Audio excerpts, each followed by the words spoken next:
mais daal mën nañ jàpp ne fi mu nekk nii bombe Colobane c'est désamorcé. waaw yàgg na boobu Colobane bu fekkee c'était pour mettre en mal Ousmane Sonko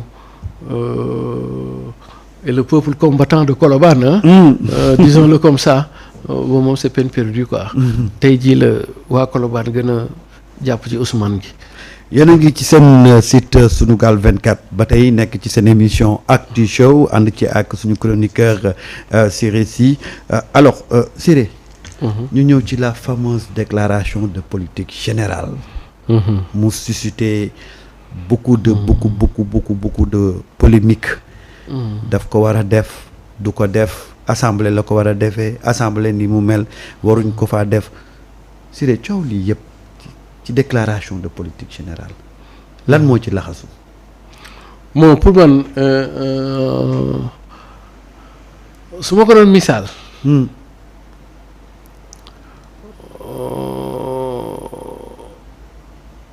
opposition ak pouvoir dañoo nekk ci biir néeg bi.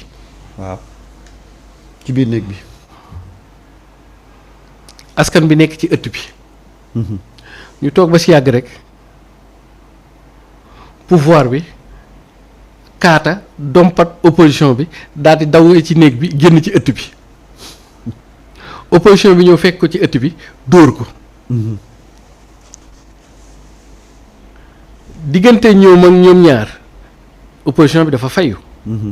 mais diggante peuple bi opposition bi moo dóore moo tooñ parce que loolu nañu gis. masalan Ousmane daf leen a dóor coup bas ci biir néeg bi daal di daw génn ci penc bi.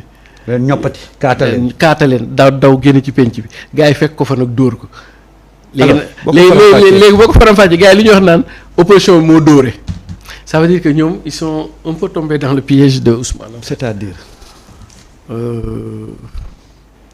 xam nga un état dafa organisé wu. Ousmane. bi muy bind di wax ne moom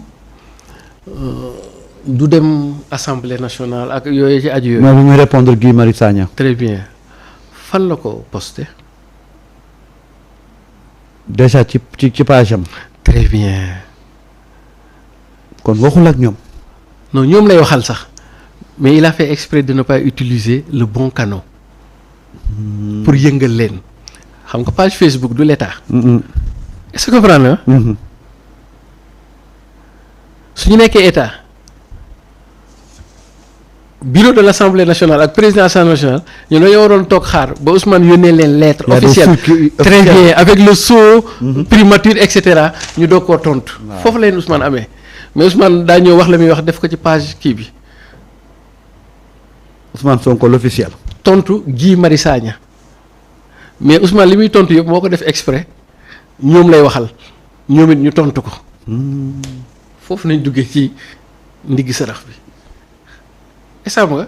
première dans la forme première fois ça veut dire que le président de l'Assemblée su xawoon a dellu ginnaaw tuuti. même bu ko liiree ci Facebook day toog xaar ba ñu yónnee ko document parce que les institutions dialoguent sur la base de l'écrit. comprendre nga boo Ousmane yónnee ko avec en tête primature et cetera mu tontu ko. est-ce que mais Ousmane da leen a provoqué de manière officieuse ñoom ñu tontu de manière officielle. premièrement dans la forme Ousmane les a eu mais deuxièmement bi dana mooy dans le fond fi leen Ousmane amee. xam nga Ousmane aurait pu dire seulement du ma ñëw assemblée da ngeen am problème règlement intérieur régler leen loolu point. waaw mënoon naa yem foofu de. mënoon naa yem foofu te sax en fait foofu la waroon yem. mais pour wàll ni day tooñ day tappaas mu daal ciy bind ci suuf d'ailleurs sax ce qui est menaçant. may naa leen ba le 15 juillet. voilà au nom du principe de la séparation des pouvoirs Ousmane amul dara lu mu leen may. xam nga la ma ñoom ñoo yor seen cëggalu koy comprendre nga. deuxièmement aussi on est dans une république démocratique de type. Une démocratie de type représentative. On n'est pas dans une démocratie populaire. Ousmane yooyu yëpp xam na ko mais moo ko tey cokkaas leen est-ce que dans le fond. ñooñu nag bañ liiree loolu moo indi ñu ni léegi du ñu recevoir le ministre du budget pour mu def et cetera. deuxième faute bu grave deuxième faute deuxième faute dans le fond deuxième faute est-ce que comprendre nga. parce que dafa mel ni Ousmane da leen a xoos foofu laay xëy da leen a xoos parce que le président de l'Assemblée aurait dû être beaucoup plus calme beaucoup plus serein.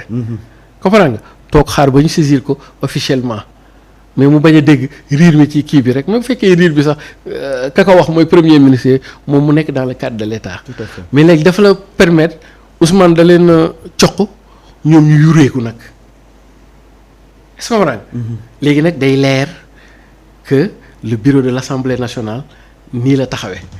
le président de l'Assemblée nationale nii la taxawee ñii ñoo bañ ñii ñoo nangu. les cartes yi day leer xawoon naa leer sax mais tey jii gën naa leer. te ñoom erreur boobu ñu def nag mooy tax après Ousmane di dugg ak ñoom ci bras de fer après. est-ce que parce que Ousmane les a provoqués à la faute ñoom ils ont réagi par la faute. Ouais. Ousmane les a provoqués dernière partie boobu. Ousmane loolu mu wax noonu teg ko fenn teg ko fenn mais pour tooñ la politique nag dafay am cokkaas pour tooñ la pour ñoom ñu génne li ñu yor pour ñu ubbi bunt xam nga Bécaye Mbaye day wax ci làmb ji bëri dóor dóor taxu koo jóg déedéet pour wut bunt la mais boo dóoree ba am bunt da ngay jàpp bëri léegi Ousmane Sonko loolu la leen def fi ne nag jàpp na parce que pour autant Ousmane tooñ na ca la mu wax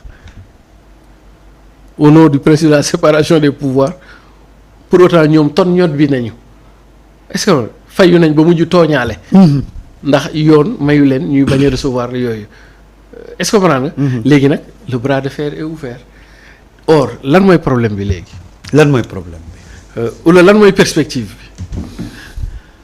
bi mooy bu ñu insister ñoom dañuy perdre sur toute la ligne xam nga lu tax parce que c'est la nature du régime politique que nous avons d'abord en sciences politiques d'abord déclaration de politique générale d'abord warul woon am ci sunu constitution d'abord. warul woon am ci constitution déedéet warul woon am xam nga lu tax. parce que nous ne sommes plus dans un régime parlementaire. La déclaration de politique générale. loolu ci régime parlementaire lay am xam nga lu tax. parce que le premier ministre conduit et définit la politique de la nation. Et c'est le premier ministre qui est responsable devant l'Assemblée. kooku c'est quand nous sommes dans un régime parlementaire. France. waaw. Au Sénégal nous ne sommes pas dans un régime parlementaire. Depuis l'affaire Mamadou Dia Senghor, nous sommes dans un régime présidentiel. Or, en droit et en sciences politiques, dans un régime parlementaire, bu ñu demee ba fay wax déclaration de politique générale, c'est un avatar de ce qu'on appelle un régime présidentiel. maanaam loo xam ni da cee bokk te waru ci woon bokk. Parce que nous on est un régime présidentiel, ce n'est pas le premier ministre qui définit la politique du gouvernement, mais c'est le président de la République qui définit la politique du gouvernement. Absolument. Ce n'est pas le premier ministre qui est responsable devant l'Assemblée nationale, mais c'est le président qui est responsable devant l'Assemblée nationale. Et dès lors que nous sommes dans un régime présidentiel pur et dur, il n'y a pas lieu de parler de déclaration de politique générale. Celle-ci n'est rien d'autre qu'une survivance du premier régime que nous avons connu, qui était un régime parlementaire. C'est pourquoi en droit et en sciences politiques, on te dira que la déclaration de politique générale dans un régime présidentiel est un avatar. D'abord dañ ko sax war a génne ci constitution bi dañ ko war a génne. ñun daal dañ koo tàmm di ko def ba yaakaar ne lu ci bokk la mais bokk ci parce que loolu ci régime parlementaire lay am. Première chose ci Sénégal. Éclairage conceptuel du point de vue du droit public et des sciences politiques. ñu pousse foofu. ñu jóge foofu. Voilà. Deuxième chose. Ceci était bien de le dire. Ceci étant dit, il faut bien le dire. Mais c'est ñun suñu lépp a jaxasoo daal. waaw affaire bi dafa jaxasoo. Maintenant deuxièmement. Déclaration de politique générale. Ousmane Sonko en réalité ci nu ma koy jàngate il voulait pousser à la faute l'Assemblée nationale ou du moins l'opposition parlementaire. Et il les a poussés à la faute.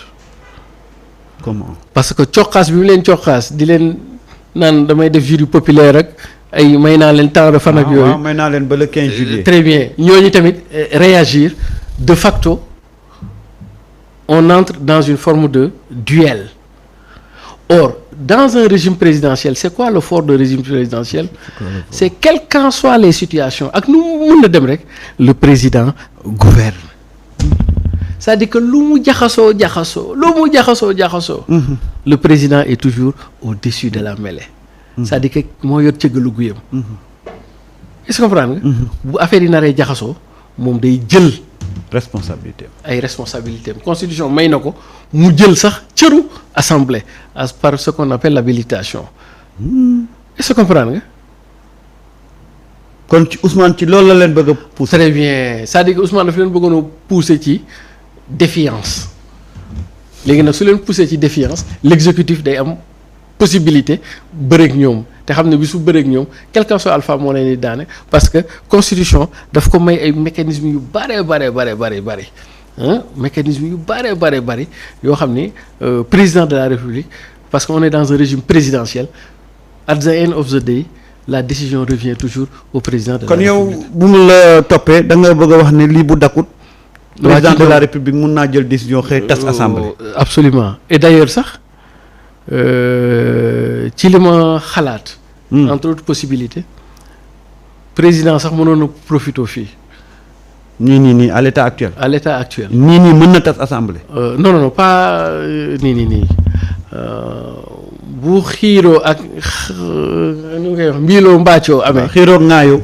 Très bien mu organiser un référendum xam nga pour lan.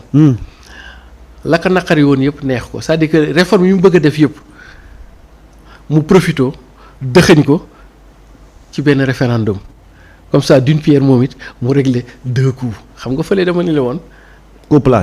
couplage d'une pierre 2 coups. Élection législative élection locale mais président fii mën na am d'une pierre 2 coups mu dugg référendum xam nga amee na réforme yu bari yu ñu waroon a def. mu dugal ko ci comme point yooyu yi ñu Macky Sall dóoroon. mu dugal ko ci. Suppression institution yi mu dugal ko ci haute cour de justice mu dugal ko ci daat koy votelu problème ba réglé wu et d'ailleurs c'est pour ça que man leen ñoom Ousmane la leen dugal ci piège est-ce que comprendre nga. bu conflictualité bi dakkul ni président mën na xëy suba rek mu wote référendum ñu def ay révision constitutionnelle wala sax mu indi beneen constitution bu bees mu neexee sax mu indi beneen constitution bu bees lu mu ci bëgg a dëxañ yëpp mu dëxañ ko ci biir. su ko gañee rek c'est fini wala mu jël point yi ko intéressé def ci ay révision constitutionnelle ñu voté ko référendum c'est fini. wëree wa dem kër. waaw moo tax ñoom Ousmane les a eu quoi